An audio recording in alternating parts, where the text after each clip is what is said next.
Hi friends, welcome to taste of அம்மா சமையல். இன்றைக்கி ஒரு டிஃபன் ஐட்டம் தாங்க பண்ண போகிறோம். அதுக்கு நான் வெங்காயம் எடுத்து வச்சுருக்கேன். பெரிய வெங்காயம் இல்லை சின்ன வெங்காயம் எது வேணாலும் கட் பண்ணி எடுத்துக்கோங்க.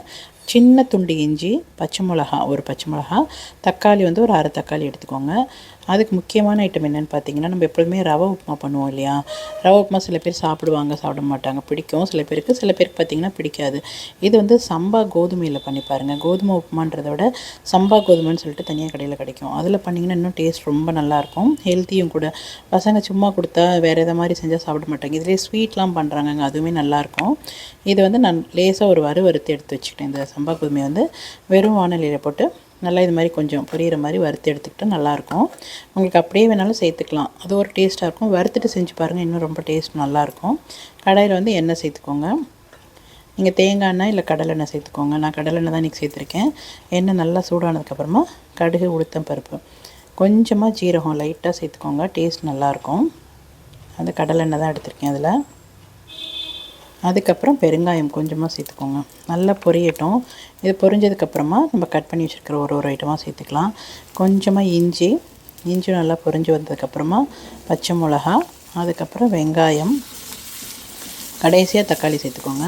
தக்காளி டேஸ்ட் பிடிச்சதுன்னா சேர்த்துக்கோங்க. நான் ஒரு அரை தக்காளி சேர்த்துக்கிறேன், டேஸ்ட் நல்லாயிருக்கும். நீங்கள் ரவை உப்புமாலையுமே பார்த்தீங்கன்னா கொஞ்சம் அரை தக்காளி சேர்த்து செஞ்சு பாருங்கள், அது ஒரு மாதிரி வித்தியாசமாக நல்லாவே இருக்கும், அதுவும் டேஸ்ட்டாக. இதுலேயும் அதே மாதிரி தான் வெங்காயத்தை நல்லா வதக்கிக்கோங்க, கலர் மாறுற அளவுக்கு வதக்கிக்கோங்க. அப்புறமா ஒரு அரை தக்காளி அதையும் சேர்த்து நல்லா வதக்கி விடுங்க. வதங்கிறதுக்கு வேணால் கொஞ்சமாக உப்பு கூட சேர்த்துக்கலாம். சேர்த்துட்டு வதக்குனிங்கன்னா இன்னும் டேஸ்ட் நல்லாயிருக்கும். இந்த மாதிரி நல்லா சேர்த்துட்டு வதக்கி விட்டுருங்க. வதங்கினதுக்கப்புறமா ஒரு கப்புக்கு 3 கப்பு தண்ணி சேர்த்துக்கோங்க. இது கோதுமை உப்புமா தானே, அதுக்காக. நம்ம ரவை உப்புமானா 1க்கு 1.5 இல்லை 2 கூட சேர்த்துப்போம். இது கோதுமை உப்புமான்றதுனால நான் 3 கப்பு சேர்த்துக்கிறேன். நீங்கள் இதை குக்கரில் கூட செஞ்சாலும் நல்லாயிருக்குங்க, டேஸ்ட் ரொம்ப நல்லாயிருக்கும். ஒரே ஒரு விசில் விட்டு ஆஃப் பண்ணிடணும், அப்போ கரெக்டாக இருக்கும். 2-3 சேர்த்திங்கன்னா ரொம்ப குழஞ்ச மாதிரி ஆகிடும்.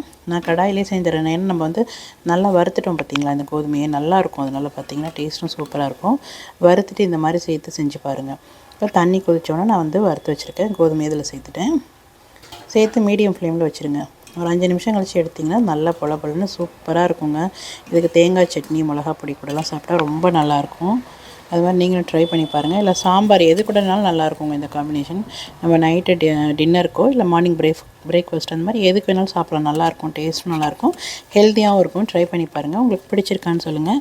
இந்த வீடியோ பிடிச்சிருந்துச்சுன்னா லைக் பண்ணுங்கள், ஷேர் பண்ணுங்கள், மறக்காமல் என்னுடைய சேனலுக்கு சப்போர்ட் பண்ணுங்கள். இதே மாதிரி என்னுடைய சேனலில் குக்கிங் வீடியோஸ் இருக்குது, பார்த்துட்டு எப்படி இருக்குன்றதையும் கமெண்ட்ஸில் சொல்லுங்கள். இப்போ பாருங்கள் எவ்வளோ உதிராக சூப்பராக ரெடி ஆகிடுச்சுன்னு.